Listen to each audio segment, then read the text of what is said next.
जाना है, हिमाचल ने करके दिखाया है। उससे ज्यादा दिक्कतें कहां भी नहीं हो सकती। कोई ऐसा कहेंगे कि मेरे राज्य में तो ये दिक्कतें हैं, तो मैं तो केवल इतना ही कहूंगा, हिमाचल से ज्यादा दिक्कत होगी क्या? पहाड़ भी है, दूर सुदूर इलाके है, बर्फ है, स्नो है, ऐसी स्थिति, और ऐसी स्थिति में भी जो 100% टीकाकरण हो जाता है।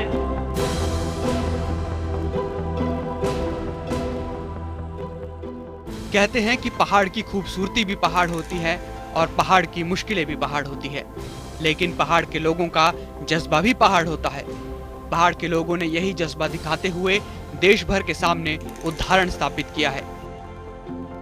रविवार को हिमाचल प्रदेश को दोहरी खुशी मिली, जहां एक और बीजेपी राष्ट्रीय अध्यक्ष जगत प्रकाश नड्डा के ड्रीम प्रोजेक्ट बिलासपुर एम्स में ओपीडी की शुरुआत हुई, तो वहीं दूसरी ओर हिमाचल प्रदेश को फुली वैक्सीनेटेड राज्य घोषित किया गया।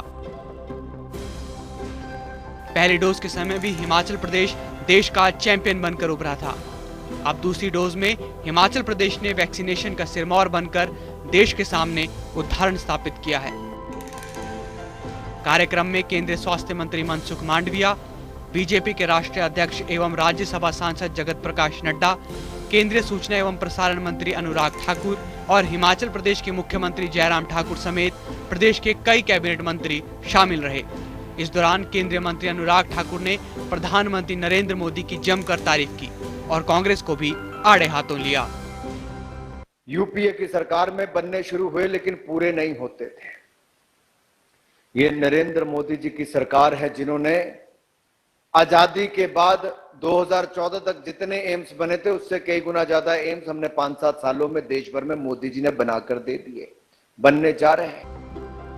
1350 करोड़ की लागत और 229 एकड़ की जमीन पर बन रहे अपने ड्रीम प्रोजेक्ट को पूरा होता देख जगत प्रकाश नड्डा ने भी जनता के बीच भावनात्मक संबोधन दिया।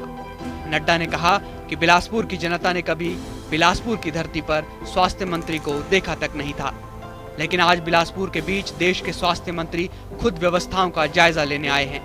ये बिलासपुर और प्रदेश की जनता के लिए बड़ी बात है। उन्होंने कहा कि पिछली सरकारों में विकास के लिए पैसों की कमी देखने को मिलती थी, लेकिन मौजूदा सरकार में विकास के लिए धन की कोई कमी नहीं है। जगत प्रकाश नड्डा ने मौजूदा तस्वीर को बदलते भारत की तस्वीर बताया। अभी आपने देखा कि कोई केंद्रीय मंत्री आया हो बिलासपुर में? कोई देखा? बताओ। और जो आपके प्रदेश के आए, वो एक काम लेके आए, 4-4 धाम खा के गए। हाँ या गलत? हाँ या हाँ? ठीक बोल रहा हूं कि गलत बोल रहा हूं? आज आपके यहां एम्स का रिव्यू करने के लिए भारत का स्वास्थ्य मंत्री आ रहा है। बिलासपुर की जनता ने स्वास्थ्य मंत्री कभी देखा भी नहीं था। वैक्सीनेशन में देश का सिरमौर बनने में सरकार की नीति, स्वास्थ्य कर्मियों की कर्मठता और लोगों की जागरूकता ने महत्वपूर्ण भूमिका निभाई। मुख्यमंत्री जयराम ठाकुर ने खुश दिल के साथ घोषणा की कि तमाम विषम परिस्थितियों के बावजूद हिमाचल प्रदेश पहली डोज के बाद दूसरी डोज में भी पहले नंबर पर है। मुख्यमंत्री ने कहा कि चुनौतियां कई थी, लेकिन ध्येय सिर्फ एक, किसी भी हाल में वैक्सीनेशन का लक्ष्य पूरा करना, और स्वास्थ्य कर्मियों ने कड़ी मेहनत के साथ लक्ष्य को पूरा कर दिखाया है। कहते हुए भाई और बहनों, आप सबका बहुत बड़ा सहयोग रहा है। पूरे हिमाचल वासियों को मैं जहां बधाई देता हूं, जहां एम्स की शुरुआत हुई, एम्स की ओपीडी की शुरुआत हुई, वहां वैक्सीन के एक लक्ष्य को हासिल करने में भी हम सफल हुए हैं, सेकंड डोज के भी। और आज के इस कार्यक्रम का हिस्सा बने आदरणीय जगत प्रकाश नड्डा जी, आदरणीय मनसुख भाई मांडविया जी, अनुराग ठाकुर जी, आपका मैं एक बार अभिनंदन करने के बाद फिर से मैं धन्यवाद करता हूं।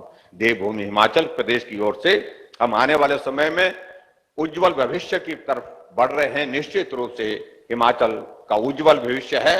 हर क्षेत्र में छोटा होने के बावजूद हम बड़े राज्यों को पीछे छोड़ करके एक नहीं अनेक क्षेत्रों में हम अपनी पहचान बनाने में सफल हुए हैं। उस पहचान को बनाने के लिए आप सबका सहयोग मिला है। विषम भौगोलिक परिस्थितियों के बीच हिमाचल प्रदेश में वैक्सीनेशन का लक्ष्य पूरा कर देश के सामने एक उदाहरण स्थापित किया गया है। सरकार की नीति और स्वास्थ्य कर्मियों की कड़ी मेहनत की तारीफ केंद्रीय स्वास्थ्य मंत्री मनसुख मांडविया, जगत प्रकाश नड्डा और केंद्रीय मंत्री अनुराग ठाकुर तक ने की। मुख्यमंत्री जयराम ठाकुर ने संबोधन में प्रदेश में वैक्सीनेशन अभियान इसी तरह जोरों पर चलाए रखने की भी बात कही। कुल मिलाकर 5 दिसंबर का दिन हिमाचल प्रदेश के इतिहास में स्वर्णिम अक्षरों में दर्ज हो गया है। ब्यूरो रिपोर्ट, जनता टीवी।